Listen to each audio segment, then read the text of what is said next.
Em 2022, quando a vida começou a voltar ao normal, ali pós-pandemia, eu levei um fora e fiquei muito, mas muito revoltada, porque eu tinha certeza que ele ia me pedir em casamento.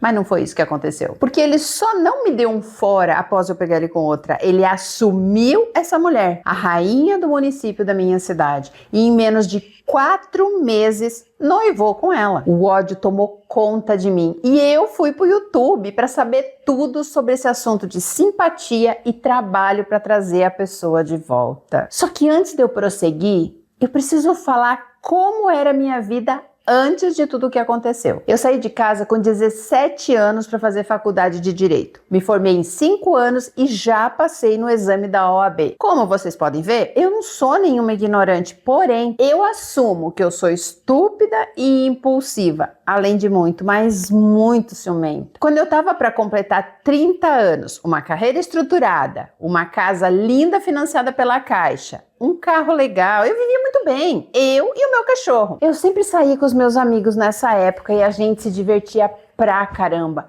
Eu já tinha namorado sério por 3 anos, só que ele me traiu e eu decidi terminar depois de inúmeras brigas. Eu segui a minha vida focando na carreira e saindo sempre para me divertir com os meus amigos, até que um dia um amigo me apresentou o primo dele que tinha acabado de se mudar para nossa cidade. Pronto, foi uma química de outro mundo e em pouco tempo nós estávamos namorando de verdade. Nós nos conhecemos pouco antes do lockdown da Covid e durante a pandemia nós ficamos muito tempo juntos em casa e também na casa de amigos, já que a gente não podia sair por conta das restrições. A gente era muito, muito parecido e para mim era muito claro que ele me amava de verdade, apesar dele nunca dizer isso ou dar a entender que queria se casar comigo. Eu confesso que isso foi tudo coisa da minha cabeça, só que para mim era real. Se você namora, se as famílias se conhecem, se você tem o mesmo grupo de amigos e ele praticamente mora com você, como é que você não vai pensar que isso é para sempre ou que é para ter futuro, que não é para ter futuro? O tempo foi passando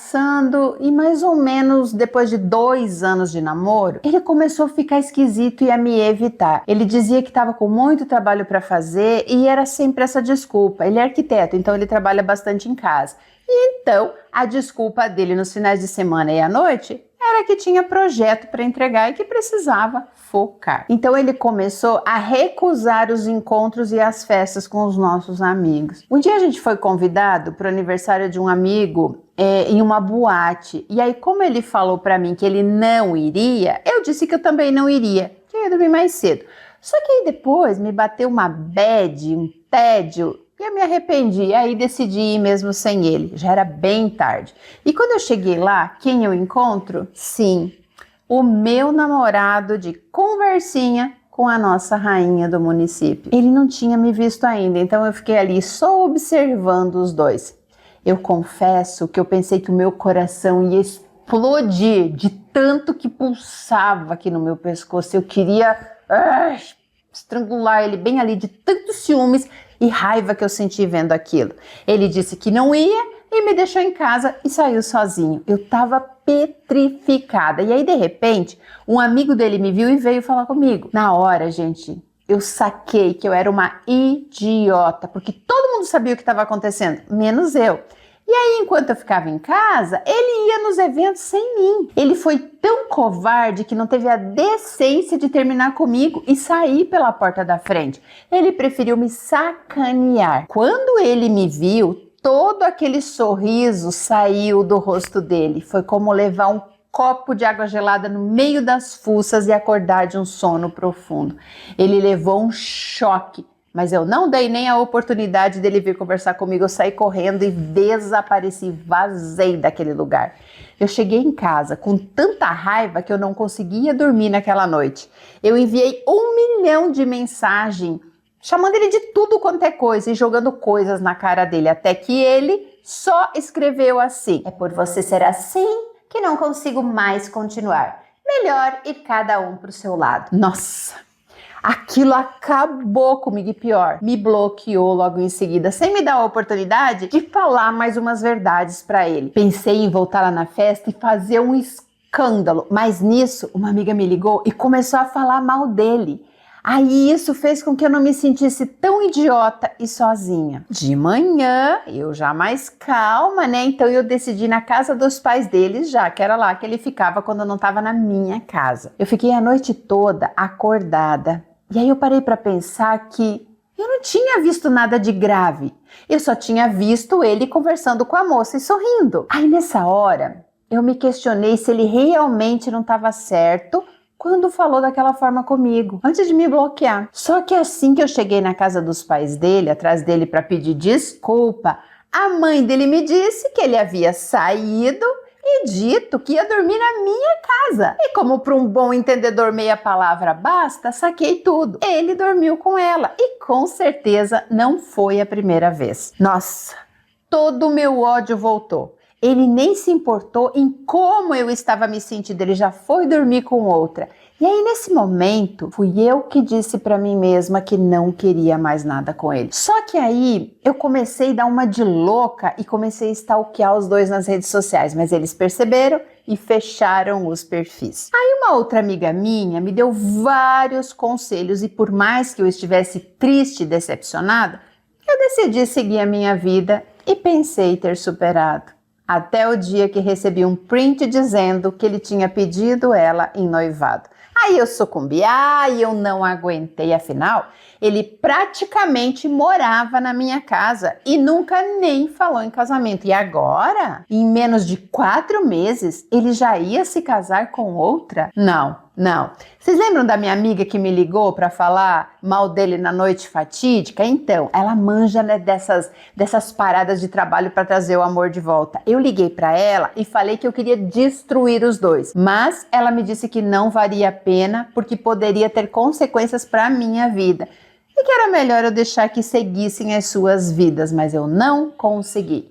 Aí eu fui para o Google para saber mais a respeito disso e encontrei um anúncio aqui da minha cidade mesmo. Olha, eu só sei que eu peguei o número e enviei mensagem na hora. Cara, me pediram R$2.000 e eu não pensei 2 vezes em pagar, paguei na hora. Aí eu fiz tudo o que me pediram para fazer e então aguardei. E pasmem, em menos de uma semana ele me desbloqueou e pediu perdão.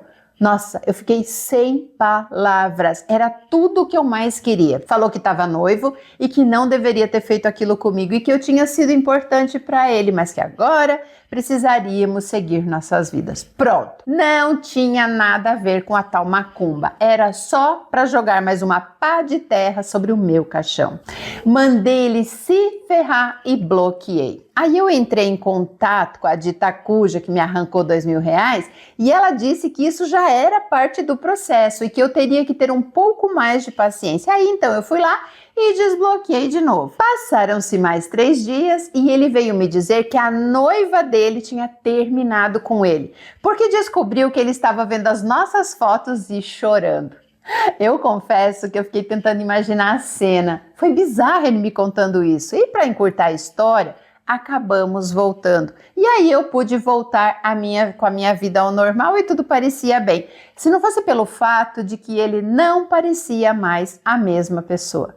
O nosso sexo era mais mecânico e ele ficava na frente do computador para trabalhar, só que parecia que ele não estava vendo nada. E aquilo começou a me despertar um certo medo. Eu só sei dizer que o homem que voltou para mim não era o homem que eu vi sorrindo para a Miss lá na boate. Eu tentava animar ele, mas ele sorria sem mostrar os dentes, ele parecia um verdadeiro zumbi. Aí eu entrei em contato com a mulher que fez o trabalho e ela falou que mexer com o invisível tem consequências. Consequências essas que eu ignorei quando ela me falou, e quando a minha amiga também me falou, e quando alguns vídeos do YouTube também me falaram. Um dia eu cheguei do trabalho e não tinha mais nada dele lá em casa.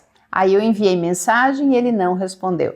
Então eu liguei para a mãe dele e ela falou que ele não estava nada bem e que eles tinham ido buscá-lo. Que depois que nós voltamos, ele começou a agir de forma estranha. Então levaram ele num psiquiatra e depois de uma análise minuciosa, eles optaram por interná-lo. Eu fiquei em choque, porque eu não tinha visto nada disso. Sim, ele estava meio estranho, mas como que eu não percebi a gravidade do que estava acontecendo?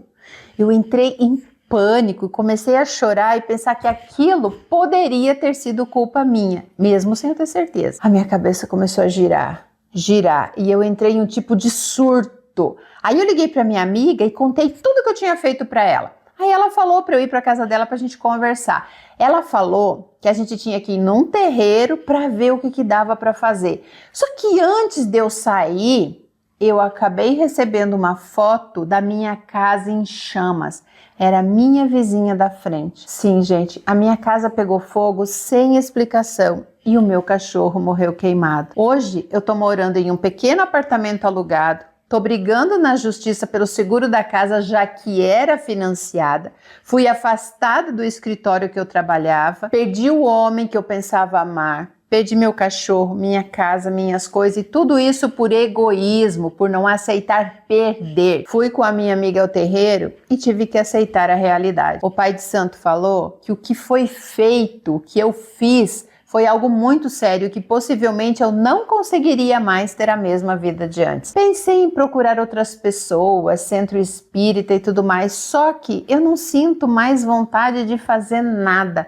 É como se nada mais fizesse sentido para mim. Eu me sinto sempre vigiada, esgotada, sem ânimo e com vontade de acabar com tudo. Vocês acham que eu me sinto assim por causa do trabalho que eu fiz? E tem outra coisa que eu esqueci de contar e que é muito importante. Ele só tinha noivado com ela porque ela estava grávida. E aí ela perdeu o bebê. Será que isso também foi por causa do que eu fiz? Eu não sei o que fazer, gente, e eu tenho medo disso tudo não ter nada a ver comigo e só ser coincidência. Eu fico temendo carregar uma culpa que não é minha. E eu espero que vocês me deem uma luz. E se alguém souber como desfazer isso de verdade, por favor, deixe aqui nos comentários que eu vou ler todos.